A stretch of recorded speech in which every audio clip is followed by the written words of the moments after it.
ស្វាគមន៍និងស្ដាប់ដំរុយឆ្នោតខ្មែរប្រចាំថ្ងៃដើម្បីជាកម្លាំងចិត្តសូមពុកម៉ែបងប្អូនចុច like និងសញ្ញាជាវម្នាក់មួយផងដើម្បីទទួលបានដំរុយថ្មីប្រចាំថ្ងៃដំរុយឆ្នោតខ្មែរនៅថ្ងៃនេះគឺថ្ងៃទី14ខែធ្នូឆ្នាំ2025ដើម្បីកុំឲ្យខាតពេលយូរសូមស្ដាប់ដំរុយឆ្នោតពី admin មានលេខ33217319 CD សម្រាប់លេខ OZ មិនមាន2គ្រាប់គឺ អូសខ្ទង់60និង20សម្រាប់3លេខគឺ admin មាន2គ្រាប់ផងដែរគឺមានលេខ994គុណ334គុណបើសិនជាពុកម៉ែបងប្អូនស្រឡាញ់និងពេញចិត្តលេខទាំងនេះពុកម៉ែបងប្អូនអាចយកលេខទាំងនេះទៅផ្សងសំណាងបាន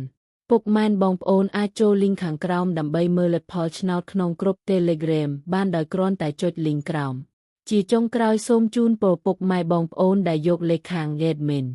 ទៅផ្សងសំណាងហេងយើងទាំងអស់គ្នាជូនពរពុកម៉ែបងប្អូនជួបតែសំណាងល្អនិងសុខភាពល្អសូមជម្រាបលាជួបគ្នានៅថ្ងៃស្អែកបន្តទៀត